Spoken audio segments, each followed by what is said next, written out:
नमस्कार। Divine IAS academy के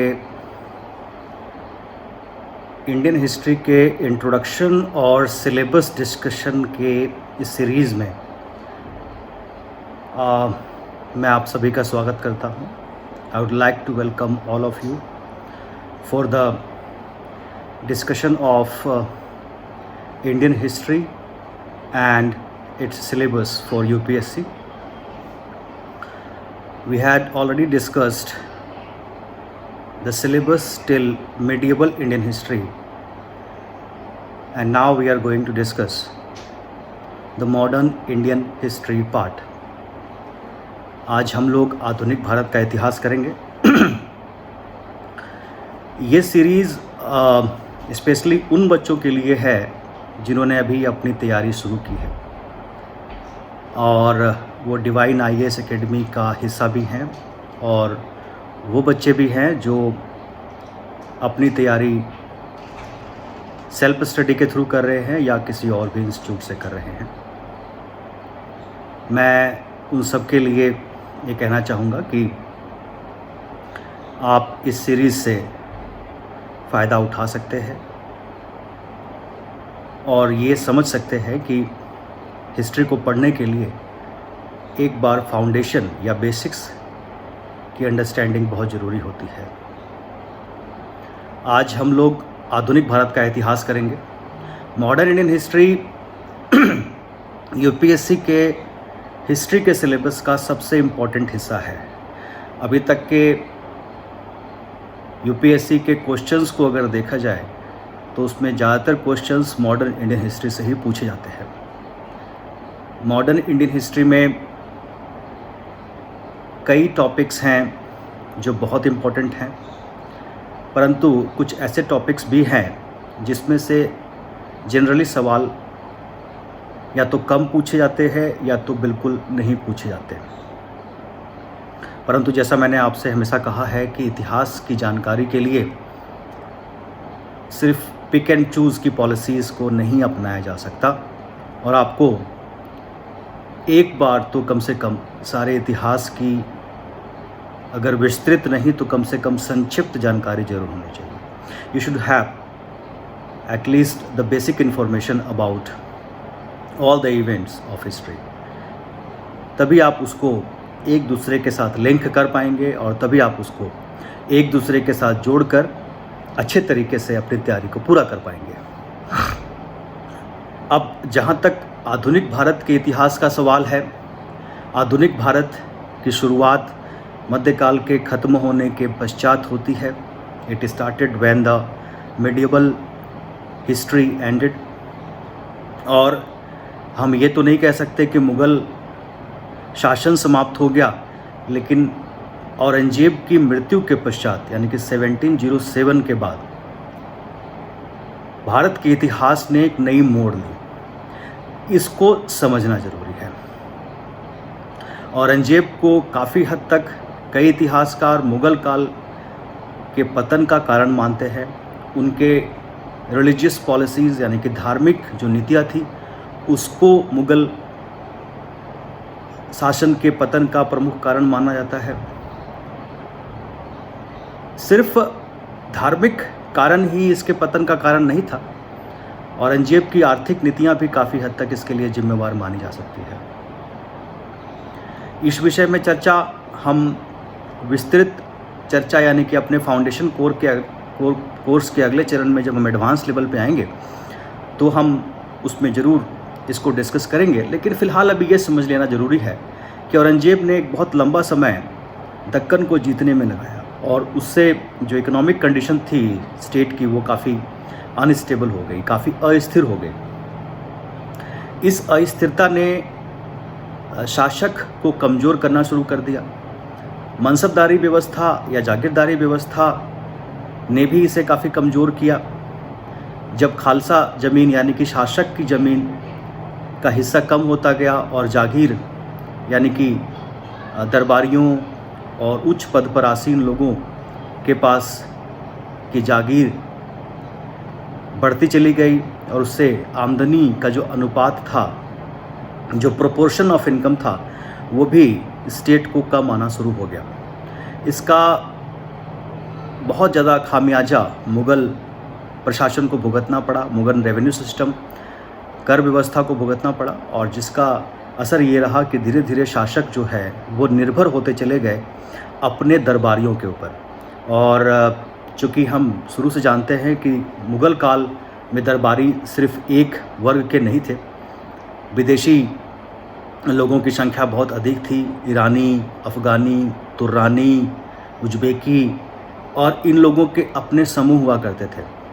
इनकी कोशिश यही हुआ करती थी कि इन्हीं के समूह के लोग उच्च पदों पर आसीन हो और जिसका फ़ायदा इन लोगों को मिल सके। काफ़ी हद तक एक इगैलिटेरियन सिस्टम यहाँ पे हमें दिखाई देता है।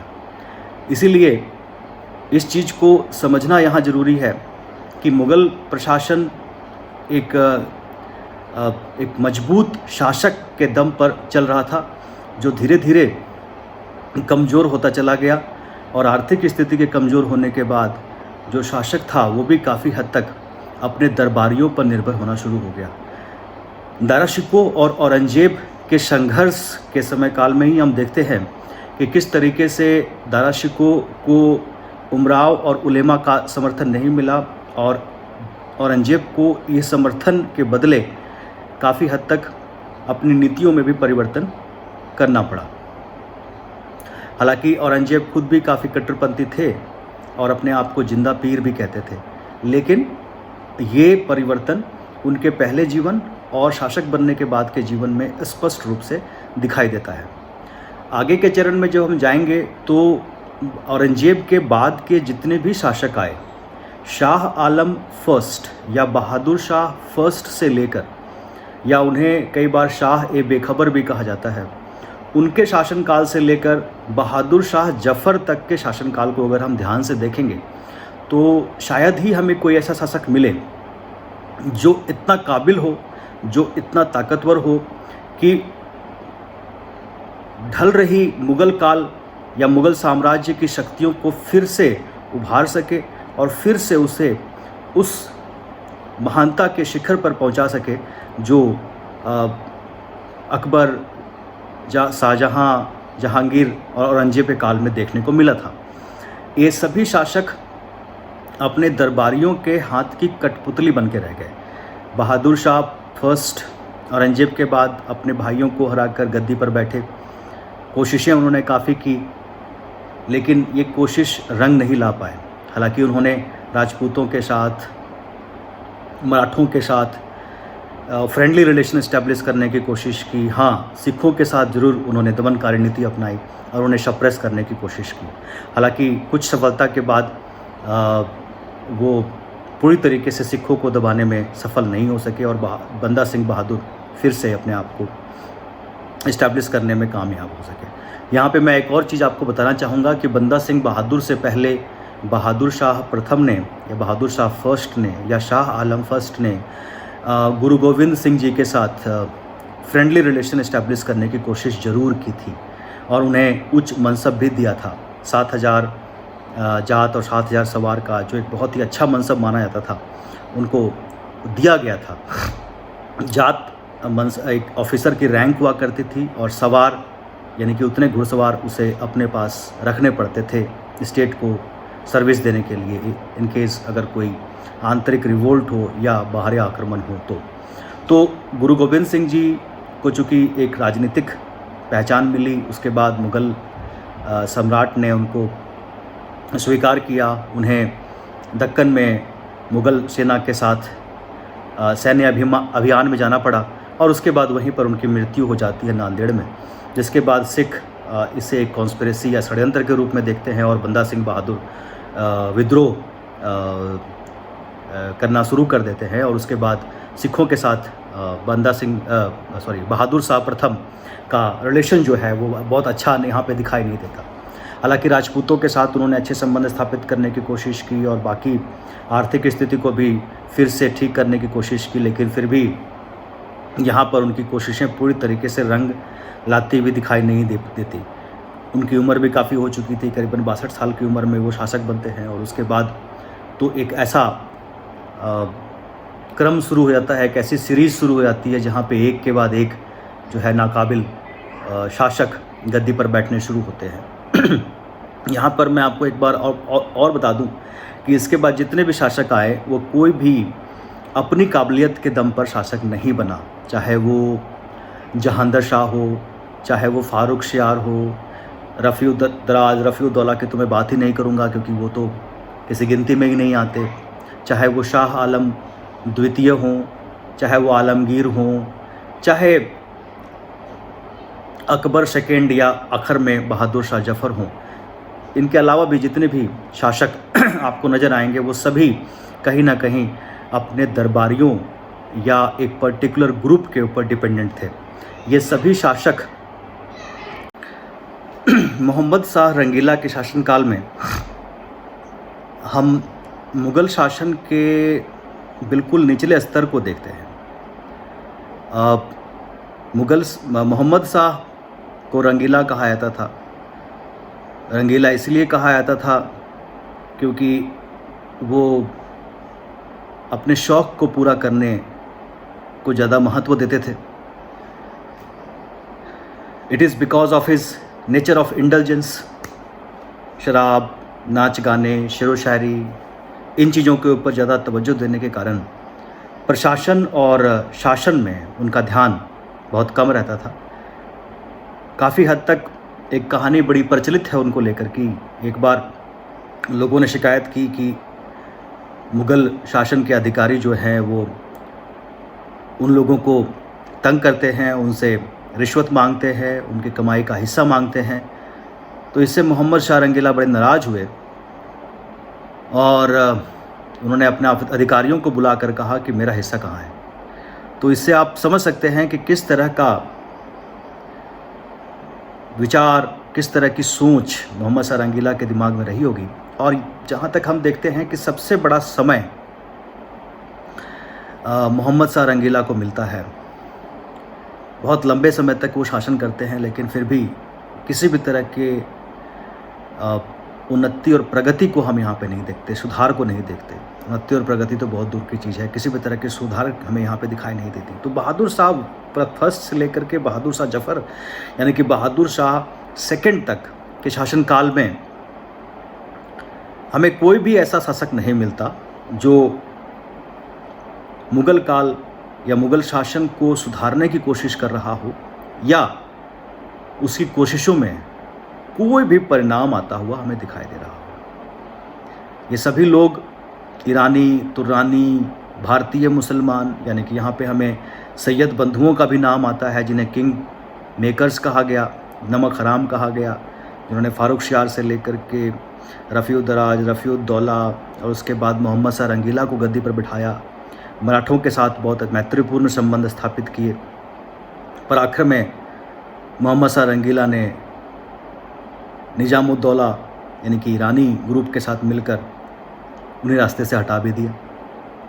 यहाँ पर एक और चीज़ हम देखते हैं कि चूँकि इस केंद्रीय शासन यानी मुग़ल शासन दिल्ली का कमज़ोर हो रहा है, तो जब एक केंद्रीय ताकत कमज़ोर होती है तो प्रांतीय ताकतों को उभरने का मौका मिलता है। जब एक बड़ी ताकत कमज़ोर होती है तो छोटी ताकतों को उभरने का मौका मिलता है।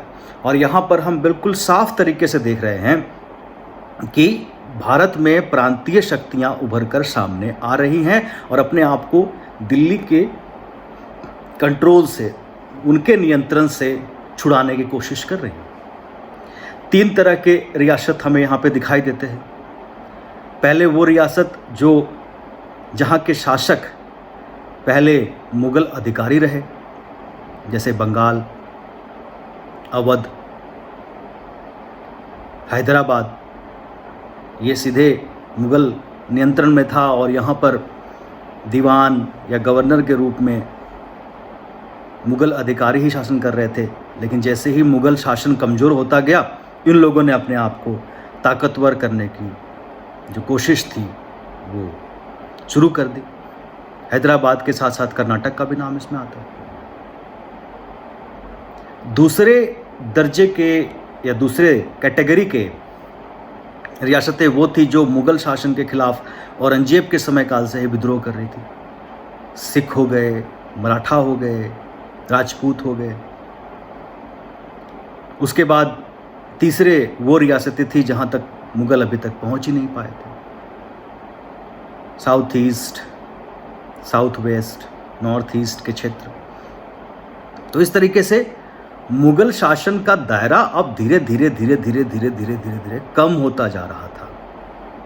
इनमें से कई रियासतें थ्योरेटिकल रूप में तो मान रही थी कि वो मुग़ल शासन के अधीन हैं और वो मुग़ल बादशाह के ऑर्डर्स या उनके आज्ञा का अनुसरण करते हैं, लेकिन ये सिर्फ थ्योरेटिकल था। प्रैक्टिकली वो एक इंडिपेंडेंट रूलर की तरह ही शासन कर रहे थे, वो एक स्वतंत्र शासक के रूप में ही शासन कर रहे थे। इस तरीके से प्रांतीय शक्तियां उभर कर सामने आई और इनको यहाँ पर समझना इसलिए भी ज़रूरी है क्योंकि इन्हीं के कारण भारत की अखंडता जो थी वो छिन्न हुई, डिसइंटीग्रेट हुआ। डिसइंटीग्रेशन ऑफ इंडियन एम्पायर की शुरुआत यहाँ पर होती है और इसी के कारण विदेशी ताकतों को बल मिला और उन्होंने भारत को अपने नियंत्रण में लेने की अपनी प्रक्रिया को शुरू किया। चाहे वो बंगाल के मुर्शिद कुली खान हो, चाहे अवध के शहादात बुरहानुल मुल्क हों, या हैदराबाद के निजामुल मुल्क हो, इन सभी को देखते हुए ऐसा प्रतीत होता है कि वो ये समझ चुके थे कि अब मुग़ल शासन का अंत नज़दीक आ गया है और धीरे धीरे वो अपने लिए एक इंडिपेंडेंट स्टेट को बनाने की कोशिश करते हुए दिखाई देते हैं। इन सभी प्रांतों में एक बात कॉमन थी कि वो काफ़ी समय तक अपने आप को मुग़ल सत्ता के अधीन ही मानते थे, लेकिन धीरे धीरे जैसे जैसे मुग़ल शासन और कमज़ोर होता चला गया, इन लोगों ने अपने आप को इंडिपेंडेंट रूप से फंक्शन करता हुआ, मतलब इंडिपेंडेंट रूप से काम करते हुए हमें यहाँ पे दिखाई देते हैं। प्रांतीय शासन कौन कौन से थे, कैसे कैसे उनकी शुरुआत हुई और उसमें से उन शासकों ने क्या क्या कदम उठाए, उनको यहाँ पर देखेंगे। इसमें मैसूर का भी नाम आता है। मैसूर विजयनगर साम्राज्य का हिस्सा था, जो बाद में वोदेयर डायनेस्टी ने इसे एक इंडिपेंडेंट स्टेटस दिया और बाद में उनके दो मंत्रियों को, जिन्होंने सत्ता अपने हाथ में ले ली थी, उन्हें हराकर हैदर अली ने एक मुस्लिम साम्राज्य की स्थापना की, जो बाद में हैदर अली और टीपू सुल्तान के रूप में, हम शासक के रूप में मैसूर को यहाँ पे देखते हैं। उसको भी विस्तृत रूप से डिस्कस करना ज़रूरी है क्योंकि उसमें से भी सवाल पूछे जाते हैं। तो पहला टॉपिक हो गया आपका लेटर मुगल्स का। दूसरा टॉपिक हो गया प्रांतीय शक्तियाँ यानी कि प्रोविंशियल पावर्स। इसमें हम बंगाल, अवध, हैदराबाद, कर्नाटक, मैसूर और उसके बाद मराठा, इन सभी को डिस्कस करेंगे, अलग अलग डिस्कस करेंगे और इसके लिए कम से कम 1 या 2 लेक्चर की ज़रूरत हमें पड़ेगी। तीसरा टॉपिक आपका आता है, वो है कमिंग ऑफ फॉरेन पावर्स यानी कि विदेशी ताकतों का यहाँ पे आना। 1498 से शुरुआत होती है पुर्तगालियों के आने से। तो इसकी शुरुआत कैसे हुई, इस चीज़ को समझने की ज़रूरत है कि एकदम से अरबी व्यापारी भारत में व्यापार कर रहे हैं। भारत के लोग तो समुद्री यात्रा कम करते थे क्योंकि यहाँ के हिंदुओं को, हिंदू व्यापारियों को इजाज़त नहीं थी कि वो समुद्री यात्रा कर सकें या विदेशों में जाकर के यात्रा कर सकें। समुद्री यात्रा करते ही उनका धर्म भ्रष्ट हो जाता था, उन्हें जाति से निकाल दिया जाता था। तो उनका व्यापार उनके बिहाफ पे अरब के व्यापारी यहाँ पर क्या करते थे। अरबी व्यापारी भारत में समुद्र के रास्ते आते थे, गुजरात, दक्कन, दक्षिण भारत, केरला, तमिलनाडु में वो आते थे। वहाँ से मसाले, कॉटन, हैंडलूम, कॉटन, इन सभी चीज़ों को भारत से लेके जाते थे, ज्वेलरी, और वो अरब और उसके बाद एशिया माइनर में भी बेचा करते थे। और एशिया माइनर से होते हुए ये इटली से होते हुए फिर यूरोप के अलग अलग देशों में भेजा जाता था। विशेषकर जो भारत के मसाले थे, काली मिर्च, जिसे यवन प्रिय भी कहा गया है, उसको भी इसी प्रकार से बेचा जाता था।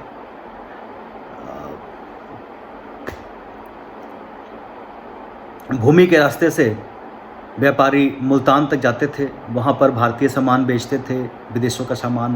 वो एक मंडी की तरह थी जहाँ पर लोग सामान लेके आते थे और वहाँ पर बेचते थे, और वहाँ से कुछ सामान खरीद के फिर भारत में ला करके बेचते भी थे। ये कारवां व्यापार हुआ करता था। कारवां व्यापार में बैलगाड़ी में व्यापारी एक फिक्स रूट में जो है साल भर, 2 साल 3 साल, वो उनका फिक्स रूट हुआ करता था। वो उसमें किसी जगह पे 2 महीने, किसी जगह पे 4 महीने, किसी जगह पे 3 महीने, डिपेंड करता था किस बड़े एरिए पे वो जा कर के अपनी मंडी लगा रहे हैं।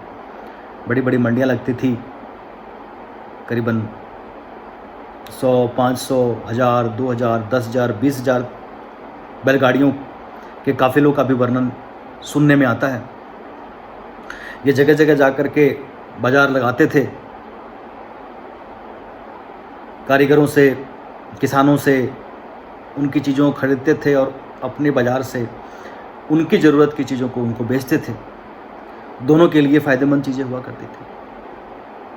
साल में 1 बार 2 बार इनका बाज़ार लगा करता था। तो इस तरीके से एक अपने रूट में जितनी भी इम्पोर्टेंट चीज़ें हुआ करती थी, क्योंकि हर चीज़ हर जगह नहीं मिलती थी, हर कारीगर हर जगह नहीं हुआ करता था। कहीं के कारीगर मिट्टी के अच्छे बर्तन बनाते थे, कहीं के कारीगर पित्तल के अच्छे बर्तन बनाते थे, कहीं के कारीगर मोती के अच्छे जौहरात बनाया करते थे, कहीं कारीगर सोने के अच्छे आभूषण बनाया करते थे, कहीं के कारीगर अच्छा कपड़ा बुना करते थे। तो इस तरीके से एक रूट फिक्स करके अपने अपने जो व्यापारी जिस चीज़ों का व्यापार किया करते थे, उन चीज़ों को वो वहाँ से ख़रीदते थे और बाकी चीज़ों को वहाँ बेचा करते थे, जिनकी ज़रूरत कारीगरों को, किसानों को या कोई भी आम आदमी को होती है। तो इस तरीके से वो खरीद बिक्री करके कई अपने शहरों में आया करते थे, जहाँ पर कुछ व्यापारी उनसे वो चीज़ें खरीद करके इंटरनेशनल व्यापार के लिए मुल्तान वगैरह लेके जाया करते थे, और जहाँ पर सिल्क रूट से भी चाइना से माल आया करता था। तो इस तरीके से एक व्यापारिक तंत्र जो है वो चल रहा था। लेकिन ऐसा क्या हो गया कि एकदम से ये सब कुछ जो है डिस्टर्ब हो गया और अंग्रेज़ों को यहाँ आना पड़ा, या पुर्तगालियों को यहाँ आना पड़ा, यूरोपियों को यहाँ आना पड़ा। ये सिलसिला असल में एशिया माइनर यानी कि ईस्टर्न रोमन एम्पायर, पूर्वी रोमन साम्राज्य का जो अब आखिरी जो हिस्सा बच गया था, जो व्यापार में इन्वॉल्व था, उसको जब मुसलमानों ने या तुर्कियों ने जीता, तब ये सिलसिला जो है इसकी शुरुआत होती है। 1453 में एशिया माइनर की राजधानी कॉन्स्टेंटिनोपल में तुर्की शासक महमूद, मेरे ख्याल से, उसने आक्रमण किया और उसको जीत लिया। यह आक्रमण बहुत समय से चल रहा था, लेकिन 1453 में ही उसको जीत मिली। कॉन्स्टेंटिनोपल बाद में आप उसको इस्तांबुल के रूप में देखेंगे, और एशिया माइनर जो है वो तुर्की बन गया, वहाँ पर उनका कब्जा हो गया। इसके 2 परिणाम हुए। पहला परिणाम ये हुआ कि वहाँ से एशिया माइनर से सारे जो रोमन स्कॉलर्स थे वो सब भाग के यूरोप चले गए, अपने नॉलेज को लेकर के, अपने सारे स्क्रिप्चर्स को लेकर के, और वहाँ पे रेनेसां या पुनर्जागरण की शुरुआत हुई। और दूसरी तरफ चूँकि ये रूट, अब जो लैंड लॉक्ड रूट था, तुर्की जो है वो आप देखेंगे यूरोप और एशिया को जोड़ने में बड़ा, लैंड से बड़ा इंपॉर्टेंट रोल प्ले करता है, एक ब्रिज की तरह है। तो जो लैंड ट्रेड था वो अब उसका कोई साधन नहीं बचा, क्योंकि वहाँ पे हाई टैक्सेशन था, एनार्चिकल सिचुएशन थी, इतना अच्छा ट्रेड एंड कॉमर्स के डेवलपमेंट के लिए उसे नहीं माना जाता था, तो लोग वहाँ जाने से डर रहे थे और यूरोप में सामान भेजने से अब वो पीछे हट गए। अब यूरोप के लोगों को भारतीय मसाला चाहिए, कॉटन चाहिए, सारी चीज़ें चाहिए थी, तो किस तरीके से वो वहाँ पे लेके जाएं, क्योंकि जितना फ़्लो पहले था उतना फ़्लो तो अब नहीं आ पा रहा था और चीज़ें महंगी जो है यूरोप में बिक रही थी, डिमांड बढ़ रहा था। यूरोप के लोगों को अपने मीट को प्रिजर्व करने के लिए भी मसालों की ज़रूरत पड़ती है, खासकर काली मिर्च को, और काली मिर्च तो वैसे भी बड़ा इम्पोर्टेंट माना गया है काढ़ा बनाने के लिए। ये कई तरह की बीमारियों, गला खराब, जुकाम, खांसी, बुखार में भी औषधि के रूप में काम करता है। तो ये सिलसिला रुक गया। अब सिलसिला रुक गया तो समुद्री रास्ते की खोज शुरू हुई। समुद्री रास्ते की खोज शुरू हुई तो उसमें हमें पुर्तगाल के जो नेविगेटर प्रिंस हैं, प्रिंस हेनरी, उनका नाम सामने आता है। और उसके बाद उनकी कोशिशों का ही नतीजा था कि पुर्तगाल नए रास्ते की खोज के लिए नाविकों को, सेलर्स को आगे भेजता है। इसमें कोलंबस भारत को ढूंढते ढूंढते कैरिबियन आइलैंड तक पहुंच जाते हैं और अमेरिका की खोज होती है। उन्हीं के बताए हुए डिस्क्रिप्शंस को जब अमेरिगो मानचित्र पर अंकित करते हैं और उसके बाद जब अमेरिका की खोज होती है तो उनके नाम पर अमेरिका का नाम अमेरिका रखा जाता है। उसके बाद डियाज साहब के केप ऑफ गुड होप तक पहुंचते हैं। केप ऑफ गुड होप जो है अफ्रीका का आखिरी पॉइंट है, इसे भारत का केप कैमरीन है। इसे गुड होप कहा गया कि आगे के लिए वहीं से रास्ते बनेंगे। तो इस तरीके से कोशिशें जारी रही और आखिरकार Vasco da Gama Cape of Good Hope पहुंचते हैं। एक आध साल वहाँ रुकते हैं, भारत के लिए रास्ता ढूंढने की कोशिश करते हैं। अंत में उन्हें एक भारतीय नाविक मिलता है जो उन्हें भारत तक पहुंचाने के लिए तैयार हो जाता है और 1497 में मेरे ख्याल वो निकलते हैं और उसके बाद 1498 में वो भारत में कालीकट पहुंचते हैं। केरल का पोर्ट है, क्षेत्र है, और यहीं से शुरुआत होती है यूरोप के साथ भारतीय व्यापार की। पुर्तगालियों को इतिहास में, खासकर भारत में, बहुत रिस्पेक्ट के साथ नहीं देखा जाता, क्योंकि उन लोगों ने व्यापार के साथ साथ धार्मिक उन्माद का भी प्रदर्शन किया। They were very intolerant towards other religions. उनका भी, उनकी नीति भी वही थी कि अगर आपने क्रिश्चियनिटी को स्वीकार नहीं किया तो आपको मरना होगा, जिसके कारण भारत में उनको लेकर के काफ़ी घृणा थी। पुर्तगालियों का पीछा करते करते डच यहाँ पे आए, हॉलैंड वाले। डच दुनिया के सबसे शानदार वॉरियर्स माने जाते हैं। हालांकि डच और पुर्तगाली दोनों ही भारत में व्यापार करने में इतने इंटरेस्टेड नहीं थे। हाँ, भारत के कॉटन, हैंडीक्राफ्ट, इन चीज़ों को वो यहाँ से ज़रूर खरीदना चाहते थे, लेकिन उनका इंटरेस्ट ज़्यादा साउथ ईस्ट एशिया में था। उनका यह मानना था कि भारत के व्यापारी सही तरीके से व्यापार नहीं करते। वो अच्छे क्वालिटी के साउथ ईस्ट एशिया वाले मसाले को ला करके अपने बुरे क्वालिटी के साथ मिक्स करते हैं और उन्हें ऊंचे दाम पर बेचते हैं। इसीलिए उन्होंने साउथ ईस्ट एशिया की तरफ अपना रुख किया और इन दोनों का संघर्ष भी हम साउथ ईस्ट एशिया, श्रीलंका, हर जगह पे देखते हैं। कई क्षेत्रों पे डच काबिज हुए, कई क्षेत्रों पे पुर्तगाली काबिज हुए। अब एक बड़ी इंटरेस्टिंग कहानी यहाँ पर हमारे सामने आती है कि अंग्रेज किस तरह से, ब्रिटिश एम्पायर किस तरह से इसमें इंटरेस्टेड हुई। हालांकि मैं ब्रीफली आपके साथ यहाँ पे शेयर करूँगा, क्योंकि ये इंट्रोडक्शन और फाउंडेशन लेवल की क्लास है। बट ये इतना इंटरेस्टिंग है कि मैं चाहता हूँ कि आपको ये पता लगे। हुआ ये कि जब पुर्तगाली भारत से व्यापार करके कई बार आ जा रहे थे, इन द मीन टाइम शायद किसी पुर्तगाली जहाज को समुद्री लुटेरों ने लूट लिया। अब समुद्री लुटेरों का तरीका बड़ा क्लियर था।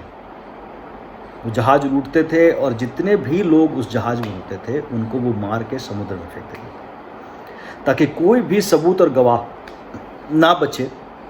उनके हाथों की कठपुतलियाँ थी और किसी को उनके ठिकानों के बारे में कोई जानकारी ना मिले। अब ऐसा ही कोई समुद्री लुटेरों का गिरोह हो ब्रिटिश नौसेना के हत्थे चढ़ गया और जब उनके द्वारा उनके नावों की खोज की गई, मतलब छानबीन की गई, तो उसमें एक पुर्तगाली नाव मिला और उस नाव के अंदर वो सारे नक्शे, वो डायरी, वो डिटेल्स, वो व्यापारिक लेन देन, सभी चीज़ों के बारे में जानकारी ब्रिटिश नेवी को मिली और उस सभी जानकारी को ब्रिटिश नेवी ने अपनी महारानी को सौंपा। जब इस व्यापार के मुनाफे की जानकारी ब्रिटिश सरकार को मिली तो उन लोगों ने भी यह तय किया कि वो भी अपने कंपनियों को भारत में व्यापार करने के लिए भेजेंगे। हालांकि ये रास्ता बड़ा मुश्किल था और ज़्यादातर ब्रिटिश कंपनियां इस तरह के व्यापार में नहीं आना चाहती थी। महारानी ने घोषणा की, मीटिंग बुलाई और कहा कि जो भी कंपनी इसमें व्यापार करेगी उसे एक अधिकार दिया जाएगा, मोनोपोलिक राइट दी जाएगी। तब एक समूह जिसे मर्चेंट एडवेंचरर्स कहा जाता था, उन्होंने इस व्यापार को करने में हामी भरी और उसके बाद ही ईस्ट इंडिया कंपनी अपने अस्तित्व में आता है। ईस्ट इंडिया कंपनी के अस्तित्व में आने के पश्चात हम देखते हैं कि वो भारत में व्यापार का एक अधिकार प्राप्त करते हैं, यानी कोई British company east India company के अलावा भारत से व्यापार नहीं कर पाएगी और कोई कंपनी अगर करना चाहती है तो उसे ईस्ट इंडिया कंपनी के थ्रू ही करना पड़ेगा। तो इस तरीके से कोशिशें होती हैं captain Hawkins, sir Thomas Roe के द्वारा और भारत में व्यापार करने का सिलसिला यहाँ से शुरू होता है। इसी तर्ज पर फ्रांसीसी कंपनी सरकार जो होती है वहाँ पे कोलबर्ट जो वहाँ के मंत्री होते हैं, उनकी कोशिशों का नतीजा होता है कि वहाँ भी एक फ्रेंच ईस्ट इंडिया कंपनी बनती है और भारत में व्यापार करने के लिए वो भी यहाँ आते हैं। तो इस तरीके से भारत में विदेशी कंपनियों का आगमन होता है जो भारत से व्यापार कर रहे थे और भारत उस समय व्यापार के सारे मुनाफे ले रहा था। यानी कहने का मतलब ये है कि भारतीय व्यापारी, भारतीय कारीगर अपने मनमर्जी कीमत, अच्छी कीमत जिसको कहते हैं, बहुत ज़्यादा कीमत नहीं, अच्छी कीमत विदेशी कंपनियों से ले रहे थे और मुनाफा पूरी तरीके से भारतीय व्यापारियों के हिस्से में जा रहा था। इसका सीधा फ़ायदा प्रशासन और शासन को भी हो रहा था टैक्सेशन के रूप में। तो वो भी चाहती थी कि ये कंपनियां भारत में व्यापार करें और जितनी भी सुविधा उन्हें मिल सकती वो मिले। यही कारण रहा कि इन कंपनियों का विरोध नहीं किया गया और इन कंपनियों को हर वो सुविधा देने की कोशिश की गई जिसकी मांग इन्होंने की। इसके बाद जो अगला टॉपिक आता है वो आता है कर्नाटक वार या आंग्ल फ्रांसीसी संघर्ष। और इसी समय हम देखेंगे कि कॉन्क्वेस्ट ऑफ बंगाल भी यहाँ पे अंग्रेज़ों के द्वारा किया गया, जिसका कारण गोल्डन फरमान जो फारुखसियार ने दिया, दस्तक दिया, उसको यहाँ पर हम चर्चा में शामिल करेंगे। ये दस्तक का मिसयूज था जिसके कारण अल्टीमेटली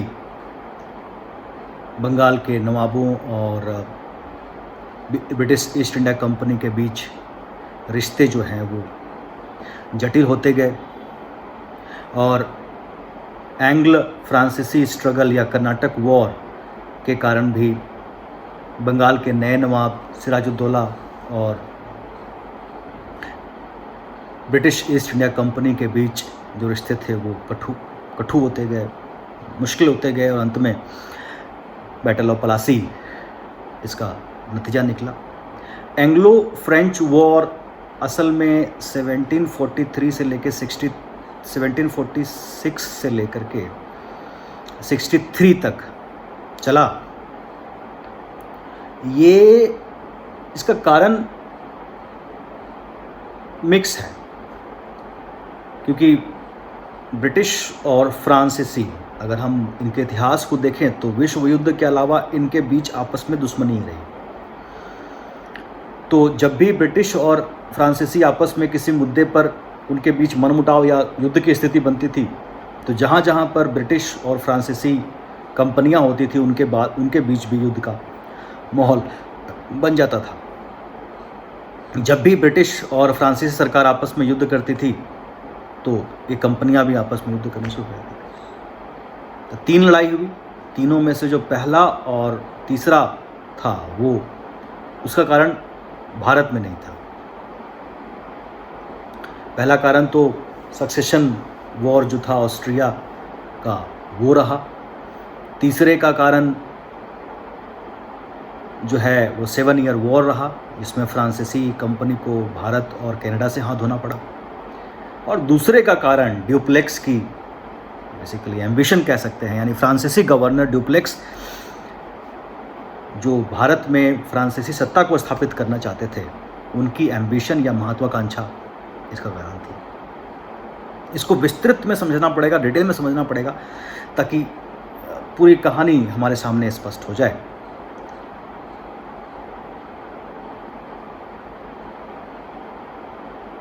अब एंग्लो फ्रेंच वॉर में अंग्रेज जो थे वो फ्रांसीसियों को हराने में कामयाब हो गए, और उसके बाद अब कोई भी विदेशी ताकत अंग्रेजों के मुकाबले में नहीं थी। यानी कि अब सिर्फ भारत के ही प्रांतीय शासन थे जो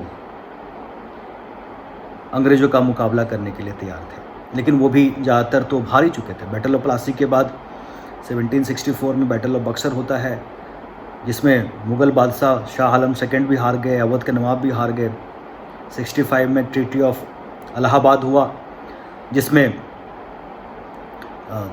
पूरी तरीके से अंग्रेज़ों ने मुग़ल बादशाह और अवध के नवाब और बंगाल के नवाब को अपने कब्जे में कर ली। अब जो ताकतें बची थी वो सिर्फ दक्षिण में थी। हैदराबाद के निज़ाम तो वैसे ही लड़ाई करने के फेवर में नहीं थे, वो संधि कर रहे थे, तो बचे सिर्फ मराठे और मैसूर। तो अब सिलसिला शुरू होता है 2 तरीके से, एक तो कमज़ोर रियासतों को सब्सिडरी अलायंस के थ्रू अपने कब्जे में करना, और दूसरा ताकतवर को युद्ध के तरीके से उन्हें कमज़ोर करना, उन्हें अपने कब्जे में लाना। मराठों और मैसूर के साथ उनके युद्ध हुए, जिसको हमें समझना होगा, डिटेल में जानना होगा। मैसूर के साथ 4 युद्ध हुए, मराठों के साथ 3 युद्ध हुआ, और अंततः गतवा ये रियासतें भी अंग्रेज़ों के कब्जे में आ गई।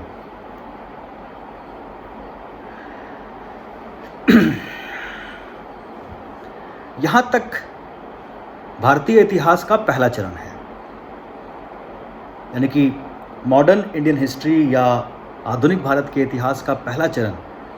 इन विजयों से हमें देखना होगा, समझना होगा, जानना होगा। यानी कि later Mughals, provincial powers, coming of Europeans and conquest of India by Britishers. उत्तर मुगल काल, प्रांतीय शक्तियाँ, विदेशी ताकतों का आगमन और भारत का अंग्रेजी विजय। ये 4 टॉपिक शुरुआती फर्स्ट फेज में आपको पढ़ना होगा, समझना होगा। सेकंड फेज को हम अपने अगले लेक्चर में कंप्लीट करेंगे।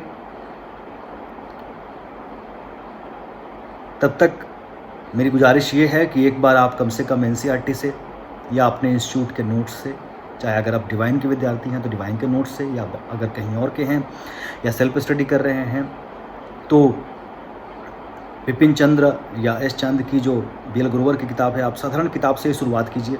एनसीईआरटी से पढ़िए, उसके बाद अगर आपको लगता है तो आप दूसरी किताबों को भी पढ़ सकते हैं कि टेक्स्ट बुक आपको पढ़ना है।